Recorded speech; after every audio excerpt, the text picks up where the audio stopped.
संजय राऊतांनी पुन्हा एकदा दादांची राष्ट्रवादी आणि शिंदेच्या सेनेच्या आमदारांवरून मोठा दावा केलाय। दोन्ही पक्षाचे 25 ते 30 आमदार भाजपात जाणार असल्याचं संजय राऊत म्हणाले। यावेळी राऊतांनी या फुटीला कशाचा आधार दिलाय पाहूया।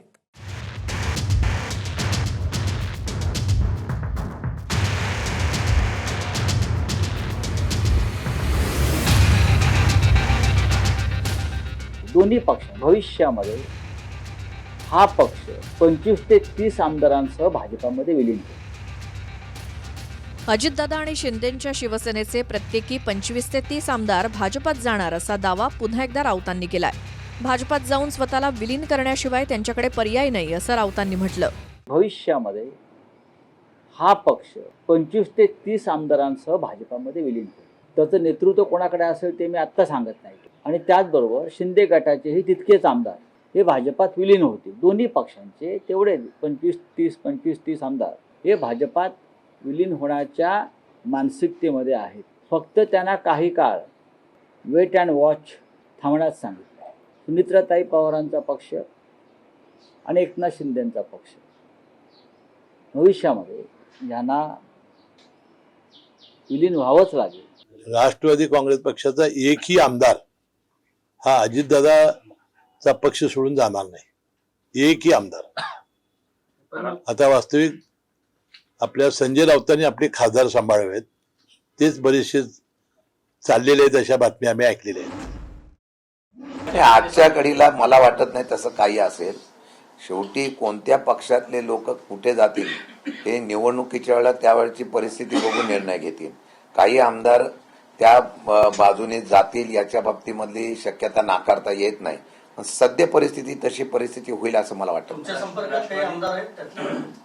मी आमची संघटनेवर महत्व देतोय। आता कोण कुठल्या संपर्कात आहे आपल्या संपर्कात कोण याला मी महत्व देणार। राऊतांनी शिंदेचे आणि अजितदादांचे आमदार भाजपात जाणार असं वक्तव्य केलं, पण नवनीत राणा आणि सुषमा अंधारेंमध्ये शाब्दिक चकमक उडाली। स्वतः नवनीत राणाच त्यांच्या पतीच्या पक्षात नाहीत, त्यांनी दुसऱ्यांना निष्ठा शिकवू नये असा समाचार अंधारेंनी घेतला। मला असं वाटतं जे सकाळी उठून 9 वाजता पोपटासारखे बोलतात ते सगळे महायुतीचे घटक आहे आमचे। आणि कोणतीही भारतीय जनता पार्टी या आपले स्वतःचे घरामध्ये कोणताही फूट टाकणार नाही एवढा विश्वास मला आहे। कारण आमचे देवेंद्र फडणवीसजी त्यांना आपलं सोबती आणि आपले घटक म्हणून घेऊन चालत आहे। तर आमची नजरा एकदम क्लिअर आहे। फूट टाकण्याचा प्रयत्न ह्या पोपटांनी करू नये एवढीच त्यांना मी विनंती करते। ज्या बाई स्वतःच्या नवऱ्याच्या पक्षात नाहीत त्यांनी इतरांच्या निष्ठेबद्दल बोलावं का? ज्या बाईंचा पक्ष एका छताखाली राहणारे पती पत्नी ते 2 वेगवेगळ्या पक्षात आहेत आणि ते इतरांच्या पक्षावर भाष्य करतात। आधी तुम्ही तुमच्या निष्ठा काय ते सांगा मग आम्हाला बोला ना। कशाला बोलायला लावताय उगाच? आता अचानक राऊतांनी शिंदे आणि अजितदादांच्या राष्ट्रवादीत फूट पडणार असा दावा का केला, तर त्याला राऊतांनी सुप्रीम कोर्टातल्या प्रलंबित खटल्याचा आधार दिलाय। शिवसेनेच्या खटल्यावर कालच 1 एप्रिलला सुनावणी होणार होती, पण पुन्हा एकदा सुप्रीम कोर्टानं सुनावणी पुढे ढकलत 23 तारीख दिली आहे। त्यामुळे निवडणूक आयोगाला चोर म्हणत सरन्यायाधीशांवरतीच दबाव आणल्याचा आरोप राऊतांनी केला। पण अशा संविधानिक पेच असलेल्या प्रसंगात सुद्धा खटल्यात सुद्धा सर्वोच्च न्यायालय हे खटले गांभीर्याने घेत नाही का? कोणाचा दबाव तुमच्यावर आहे? या देशातला निवडणूक आयोग हा चोर आहे। या देशातला निवडणूक आयोग हा चोर आहे।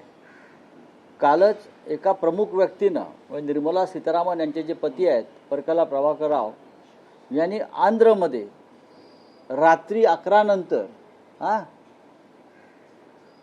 4.7% मतं म्हणजे 14 लाख मतं राज्यभरात कशी वाढवण्यात आली रात्री ईव्हीएमच्या माध्यमातून याचा खुलासाच केलेला आहे निवडणूक आयोगासंदर्भात।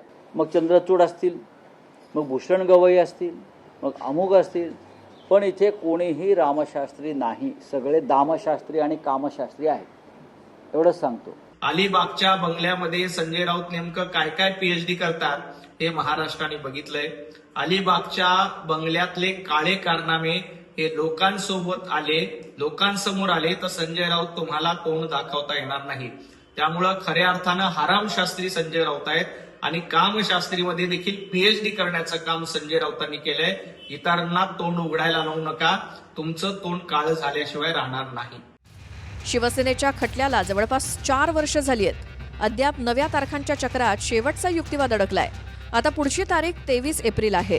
मात्र 23 तारखेलाही सुनावणी होणार नाही असं सांगत याच तारीख पे तारीखमुळे शिंदे आणि दादांचे आमदार वैतागून भाजपात जातील असं राऊतांचं म्हणणं आहे. Bureau report, TV9 Marathi, Mumbai.